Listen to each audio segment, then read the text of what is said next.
چلیں جی آج کا سیشن شروع کرتے ہیں.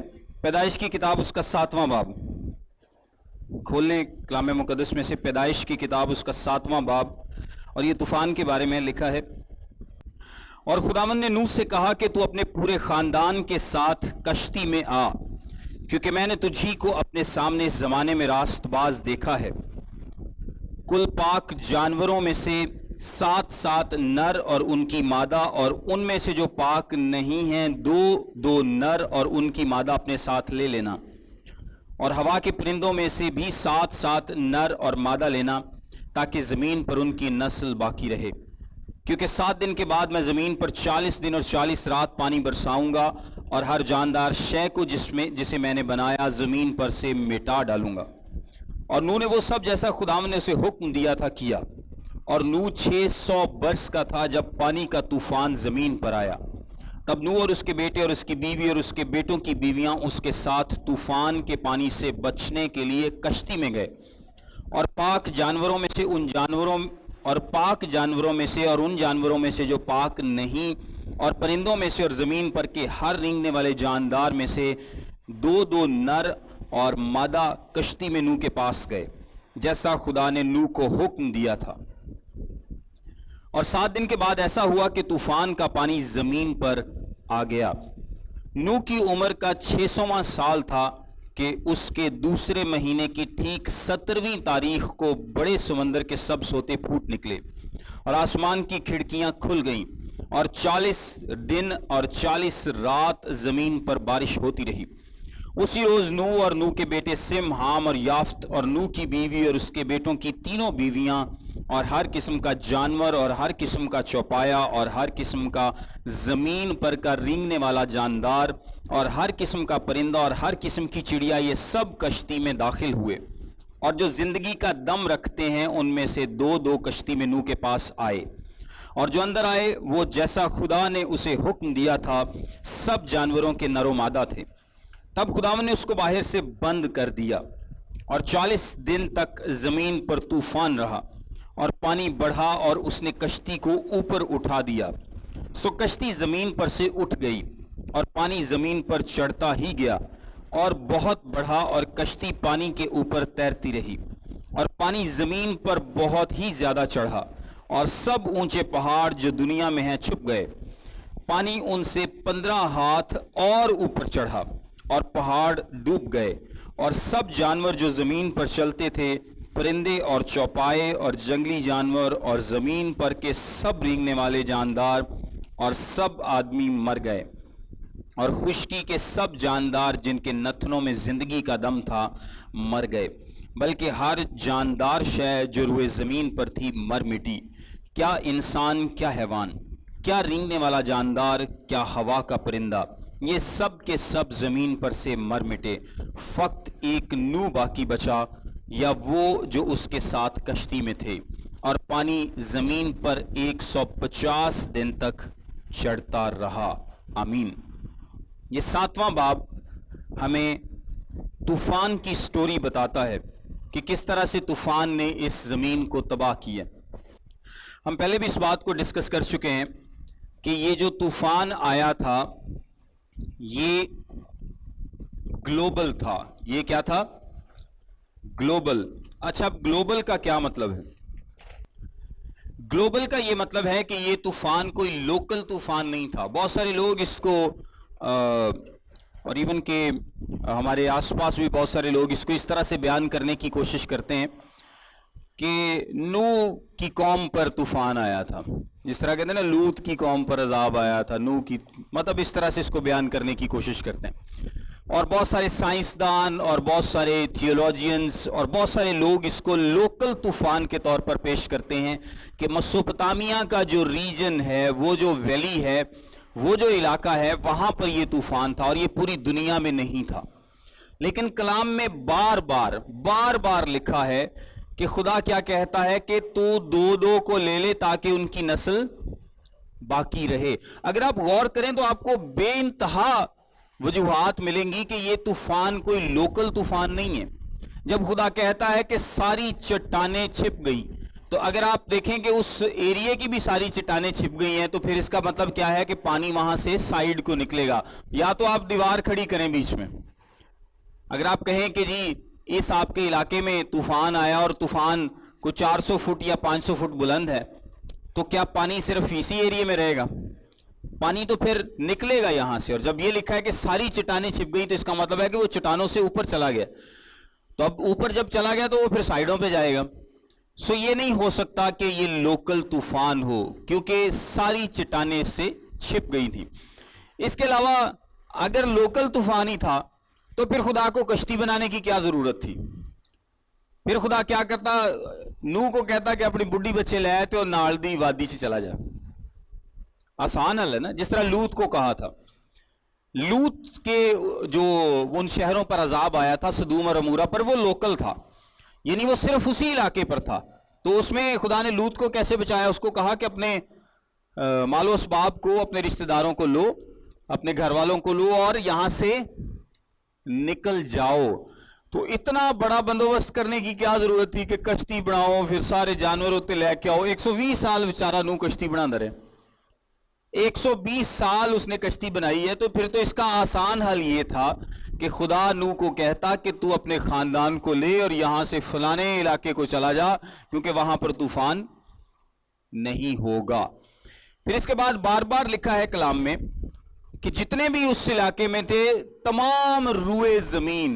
آپ لینگویج دیکھیں نا بار بار, تو لینگویج کیا انڈیکیٹ کرتی ہے کہ تمام روئے زمین پر جتنے آدمی تھے, جتنے جاندار تھے, سارے مر مٹے. اور یہاں پر روئے زمین کی بات کی گئی ہے, پانی کے نیچے والے جانوروں کی بات نہیں کی گئی. یعنی جو زمین کے اوپر تھے, چاہے وہ انسان ہیں, چاہے وہ پرندے ہیں, چاہے وہ رینگنے والے جاندار ہیں, وہ کوئی بھی ہیں, وہ سارے مر مٹے. خدا نے زمین سے تمام جانداروں کو ختم کر دیا, تمام جانداروں کو, اس میں کوئی نہیں بچا, سارے کے سارے اس میں اس طوفان میں مارے گئے.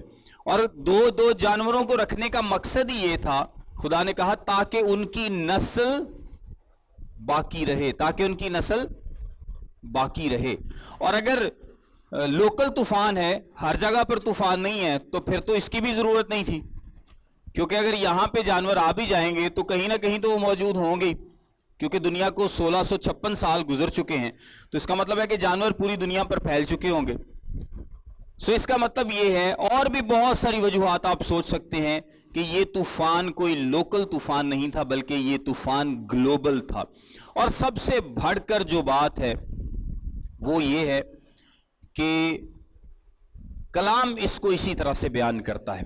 اگر میں آپ کو تھوڑا سا علم التفسیر کی بات بتاؤں تو علم التفسیر بیسیکلی اس علم کو کہتے ہیں جس سے آپ کلام مقدس کی تفسیر کرتے ہیں.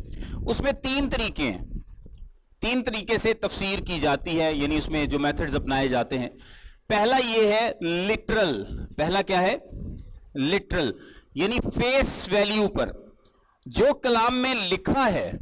اور بہت سارے لوگ, میں اس لیے آپ کو بات بتا رہا ہوں کہ وہ کہتے ہیں کہ جی متی, مرکز, لوکا, یوحنا, مکاشفہ, ان ساری کتابوں میں جو ساری باتیں لکھی ہیں وہ ٹھیک ہیں, لیکن جو پیدائش کی کتاب کے پہلے 11 باب میں باتیں لکھی ہیں یہ ایک کہانی کے طور پر لکھی ہوئی ہیں, یہ صرف انسان کو سمجھانے کے لیے, یہ ہسٹری نہیں ہے, یہ تاریخ نہیں ہے. لوگ اس کو نہیں مانتے. سو پہلی بات کیا ہے؟ Literal interpretation. لٹرل انٹرپریٹیشن میں کیا ہوتا ہے کہ جو کلام میں لکھا ہے آپ اس کو لفظی طور پر اس کی فیس ویلیو پر ایکسپٹ کرتے ہیں کہ جو لکھا ہے یہ سیدھا یہ سچ لکھا ہے. اس میں کوئی چھپے ہوئے معنی تلاش کرنے کی کوشش نہیں کرتے, بلکہ جو سیدھی بات لکھی ہے وہ بالکل ٹھیک ہے, بالکل سچ ہے. دوسرا جو اس میں میتھڈ ہے وہ ہے گرامیٹیکل, یعنی گرامر کی روح سے. کلام میں ایک بات لکھی ہے, جو بات وہ سیدھا میسج دے رہی ہے, آپ اس کو مانتے ہیں کہ یہ میسج یہی ہے, سچ ہے. اور دوسرا جو گرامیٹیکل ہے وہ کیا ہے کہ گرامر کی روح سے جو بات کنوے کی جا رہی ہے وہ بالکل یہی ہے اور ٹھیک ہے, سچ ہے. اور تیسرا ہے ہسٹوریکل, یعنی تاریخ کی روح سے جو بات بیان کی جا رہی ہے یہ بیسیکلی تاریخ ہے. یعنی اگر خدا نے کہا ہے کہ ایک طوفان آیا تھا تو اس نے ساری دنیا کو تباہ برباد کر دیا, تو لٹرل انٹرپریٹیشن کیا ہے؟ کہ جی واقعی طوفان آیا اور اس نے ساری دنیا کو تباہ کر دیا. جس طرح لکھا ہے اسی طرح سے ہے, مجھے اس سے کوئی اور مطلب نکالنے کی ضرورت نہیں ہے. اور گرامیٹیکل اس میں کیا بات ایکسپلین کی جا رہی ہے کہ یہ واقعہ ایک ہسٹری میں ہوا تھا, یہ واقعہ پاسٹ میں وقوع پذیر ہو چکا ہے. اور جو ہسٹوریکل بات اس میں کیا ہے کہ یہ تاریخ کا واقعہ ہے, یہ کوئی کہانی نہیں ہے, کوئی مفروضہ نہیں ہے, بلکہ یہ ایکچوئل ہسٹری ہے, تاریخ ہے. کلام مقدس ہمیں اس کو کیسے بتاتا ہے کہ یہ تاریخ ہے, یہ ہوا ہے. اور آپ کو پتا ہے کہ ابلیس جب کلام پر حملے کرتا ہے تو وہ تو یہ بھی کہتا ہے کہ جی یسوع مسیح بھی کوئی نہیں تھا. پیدائش تو بڑی دور کی بات ہے نا, وہ کہتا ہے کہ یسوع مسیح بھی کوئی نہیں سی, یہ یسوع مسیح کو ایجاد کیا لوگوں نے, ایک کیریکٹر بنا لیا. جیزس نامی بندہ کوئی ایگزسٹ ہی نہیں کرتا ہسٹری میں, یعنی تاریخ میں ہے ہی نہیں. تو یہ تو لوگوں نے مل کے ایک کیریکٹر بنا لیا اور اس کو دکھایا کہ وہ بڑا اچھا ہے اور یہ کیا, اس نے یہ کیا. سو ابلیس کے کلام پر حملے جاری رہتے ہیں, لیکن ہمیں جو بات کلام میں لکھی ہے اس کو اس کی فیس ویلیو پر ایکسیپٹ کرنا ہے. یعنی جو لکھا ہے, جیسے لکھا ہے, یہ سچ ہے, برحق ہے اور ٹھیک ہے. ہاں میری سمجھ میں کمی ہو سکتی ہے اور ہے, ہم سب کی سمجھ میں کمی ہو سکتا ہے کہ آج ہمیں کوئی بات سمجھ نہ آئے اور کچھ سالوں کے بعد کوئی سائنس ہی کوئی ایسی چیز نکال لیتی ہے کہ ہاں یار یہ ایسے, تو اس سے کلام اور زیادہ کلیئر ہو جائے کہ کلام کی جو بات ہے وہ بالکل ٹھیک ہے, بالکل سچ ہے. میں اس کی ایک بات بھی آپ کو بتاتا ہوں. میمتس بڑے بڑے جانوروں کو کہا جاتا ہے, میمتس, MEMMOTH, اور جس طرح یہ ہاتھی وغیرہ, گینڈے شینڈے. اب بہت زیادہ جو میمتس ہیں ان کے باقیات ہمیں پولز پر, یعنی جہاں پر زمین کی نکروں پر ملتے ہیں, کونوں پر, جہاں پر برف ہی برف ہے, جہاں پر برف ہی برف ہے, سربیا اور یہ ان ریجنز میں. تو لوگ حیران ہوتے ہیں کہ اتنی زیادہ تعداد میں ان کی ہڈیاں یا ریمینز برف کے نیچے کیا کر رہے ہیں, یہ تو برف والے جانور ہی نہیں تھے. تو اس کو کون سی چیز ایکسپلین کر سکتی ہے؟ اس کو یہی چیز ایکسپلین کر سکتی ہے کہ جب طوفان آیا اور جانور مرے تو ظاہری سی بات ہے کہ پانی کا فلو پوری دنیا پر تھا, پانی کا فلو پوری دنیا پر تھا, اور اس نے ایک چیز یہاں سے وہاں, وہاں سے ہر چیز ہلا کر رکھ دی تھی, ہر چیز ہلا کر رکھ دی تھی. اور ایک انٹرسٹنگ بات میں آپ کو بتاتا ہوں, یہ جو ریپٹائلز کی کیٹیگری ہے جس میں لیزرڈز وغیرہ, چھپکلی, یہ وہ اس طرح کی جانور جو ریپٹائلز ہیں, یہ ایک ایسی جانوروں کی نسل ہے جو بڑھتی رہتی ہے, جب تک زندہ ہے یہ گرو کرتے رہتے ہیں. یہ کچھ لوگ ڈائنوسورز کے تعلق سے نا ایک انٹرسٹنگ سوال پوچھتے ہیں. لیزرڈ ڈائنوسور کس کیٹیگری کا ہے جو سائنسدان آج کل ریمینز کچھ ڈھونڈتے ہیں؟ یہ ریپٹائلز کی کیٹیگری کا ہے. اور یہ کیٹیگری کیونکہ جب انسان طوفان سے پہلے تھا تو اس کی عمر آپ کو پتا کہ بہت زیادہ تھی, 900 سال تو ایویں زندہ رہندے. جب انسان کی عمر زیادہ تھی تو اس کا کیا مطلب ہے کہ جانوروں کی بھی عمریں زیادہ تھی. اب آپ دیکھیں کہ اگر ایک ریپٹائل کو موقع ملے کہ وہ سینکڑوں سالوں تک بڑھتا جائے بڑھتا جائے بڑھتا جائے تو اس کا سائز بہت بڑا ہو جائے گا. لیکن وہی ریپٹائلز آج بھی گرو کرتے ہیں, آج بھی بڑھتے ہیں, لیکن چونکہ ان کی عمریں اب اتنی زیادہ نہیں ہیں وہ اتنے بڑے نہیں ہو پاتے. اور ویسے بھی جینیٹیکل بہت ساری چیزیں آئی ہیں, لیکن خاص وجہ یہی ہے کہ اب ان کے پاس اتنی عمریں نہیں ہیں کہ وہ اتنے زیادہ بڑھ سکیں. باقی جانور آپ دیکھیں, انسان دیکھیں کہ ایک خاص عمر کے بعد گروتھ رک جاتی ہے, جانوروں کی بھی اور انسانوں کی بھی. زیادہ تر کیٹیگریز کی گروتھ رک جاتی ہے لیکن ان کی گروتھ نہیں رکتی, یہ بڑھتے رہتے ہیں جب تک زندہ رہیں. تو اگر آپ ان کی عمر بہت زیادہ کر دیں تو اس کا مطلب ہے کہ ان کا سائز بھی بہت بڑا ہو سکتا ہے. بلکہ آج سے 500 سال پہلے بھی ایک ڈسکوری ہوئی تھی, جانور مجھے ایگزیکٹ یاد نہیں ہے, لیکن وہ جانور آئی تھنک 27 فٹ لمبا تھا آج سے 500 سال پہلے. اور لیکن اب وہ جانور, مجھے بھی یاد آتا ہے نام, میں آپ کو بتاتا ہوں, اب وہ 12 فٹ سے لمبا نہیں ہوتا. جیسے جیسے